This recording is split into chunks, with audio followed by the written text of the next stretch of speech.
Hello and welcome to Intuitive Insights. I am Megan, your no BS woo woo coach, here to guide you to utilize your intuition, creativity for a more purpose filled life.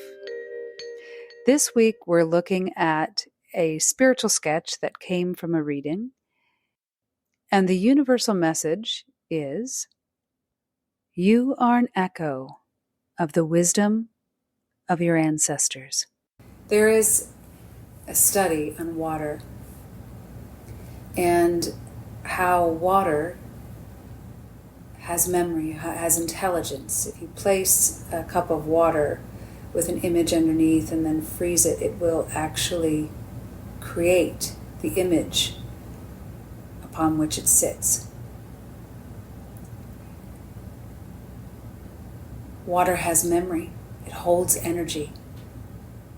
And in that study where they placed the water upon an image and froze it, and then the water created the image upon which it sat, it also used interpretation. So it wasn't always carbon copy of what it was on top of, the image it was on top of.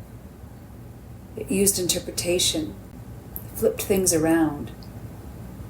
I'll add the link here if I can, so you can see what I'm talking about on this study. It was very interesting. But what this made me think of, or what this study brought up, or how I find this relates to the message of this week, is that just like water, our energy has memory, ancestral memory, ancestral intelligence, and wisdom. The reason I bring this up today is, I don't know, you tell me how you feel, but I've been feeling like there is a tornado of information, or a tornado of thoughts and feelings and opinions, or tornado of stimuli. And the faster it swirls and the bigger it gets, and the more advanced we get technologically, the more information gets put into that tornado that swirls around us. And it becomes harder to anchor. It becomes harder to see forward in front of you. It becomes harder to listen deeply. And it becomes harder to discern the truth. To discern what's right.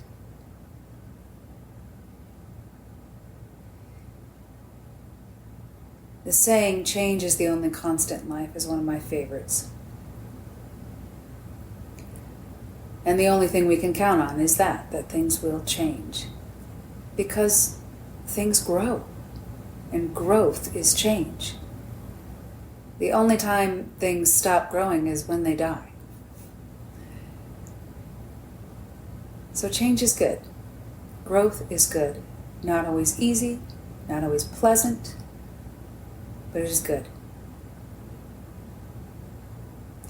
But as we grow, as we learn, as we change, we have a little gift. And that's the echo of our ancestors' wisdom within us. When I do intuitive readings, one of the things I look at is past lives. We look at a few past lives of the soul, the person I'm talking to, and I always say to them, it's not, this isn't like it's not like you're Cleopatra or Joan of Arc or King Henry VIII. Like no one, who cares about that? Like how are you going to use that in your life today? No one. It doesn't matter. It doesn't matter if your name was George or Henry or Susie. No one cares. That's not going to help you. What's going to help you, and the reason why I look at it, is that your soul has memory. Your soul gains wisdom. If you believe, which I do, in this recycling of the soul in order to gain more and more wisdom till you get to enlightenment, till you get to moksha, till you get to liberation, till you come back to the sea of light in which we originated from, but took this journey to learn the human experience, then your soul has messages for you. And so what I ask is, what are the most important messages that your soul has learned in the past that it wants you to call upon now? What is your soul telling you to remember and to pull forward and to embrace and to embody? This image of a woman, or the outline of a woman, very rough outline, my spiritual sketches, is echoed by women behind her. A pack of wisdom at the ready when she needs it. This image is all of us. But how do you hear it? How do you get in touch with that wisdom? How do you get rid of the fear and doubt to know that that wisdom is there?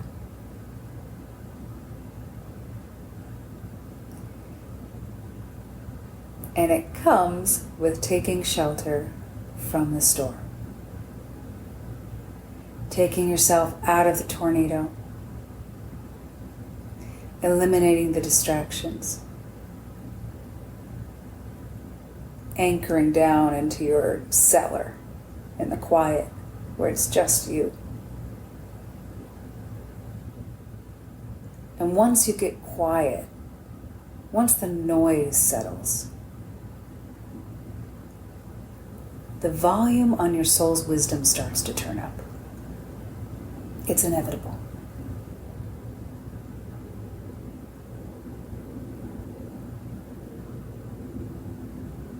I firmly believe that we are all balls of light wrapped in lessons called skin and organs and bones and all that other stuff. But the outfit that we wear, our skin suit, over our ball of light,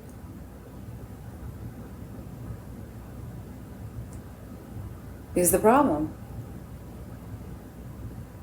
The mind that conducts the body to move and explore this earth and this life is the problem. It's not a problem, but it is the problem. Like a 1,000,000-piece puzzle, right?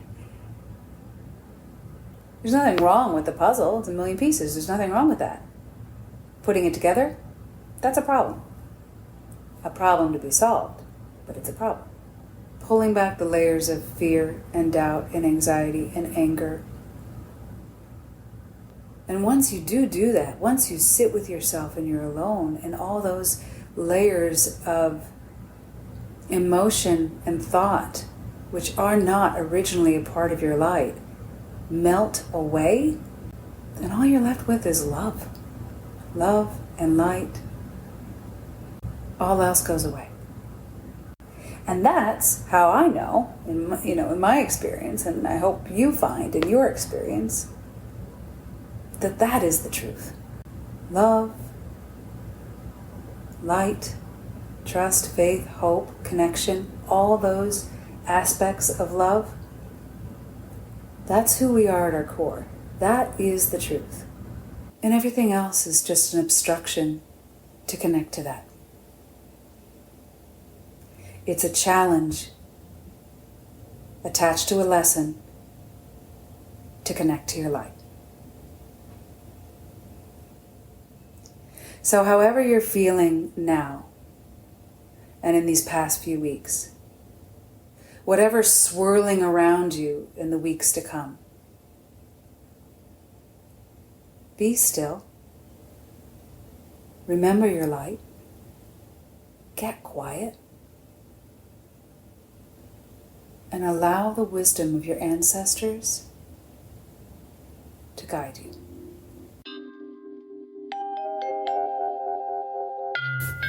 All right, that's this week's message. A little preachy. Hope it wasn't too much. But yeah, that's this week's message. I have a few announcements to make. Coming up on November 19th, I'm doing a workshop, a virtual workshop. The space is limited, so be sure to get in on this if it's something that you're interested in. To help support you, myself, all of us around who need it, I am taking us through a guided meditation into the earth, for the earth's energies to anchor down into what I'm kind of calling a grounding cord on crack. This is a practice that you can have. You will have a recording. You can listen to this guided visualization, as much as you like. But it's really to help support us during this next few coming months and honestly for life. Also, if you're an astrology buff, you know that Pluto is leaving Capricorn, where it's been for the last 20-something years. It is moving into Aquarius, and so I am teaming up with astrologer Kirsten Askins of Hanu Yoga in Barnegat, New Jersey. So she's going to look at your Pluto in your natal chart, and where it's transiting for you from Capricorn to Aquarius, and how that will affect you in the time coming forward. So if you want to get in on that, that's called Stability and Tranquility, and that is on my website, magnetizeyourlight.com. And then the other workshop is this is in person. This is exciting. I haven't done an in-person workshop in quite a bit. So this is very exciting for me. This is my workshop, Creative You, which I've done several times online.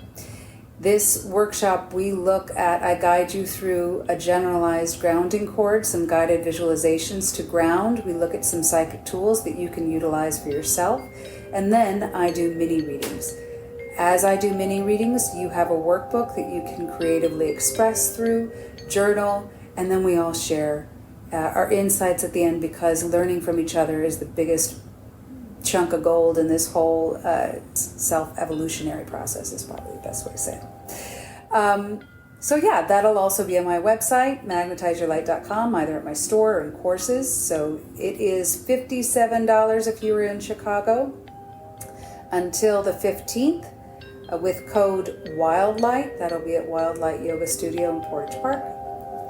And otherwise it's $66, and that will be on December 7th. That's a Saturday.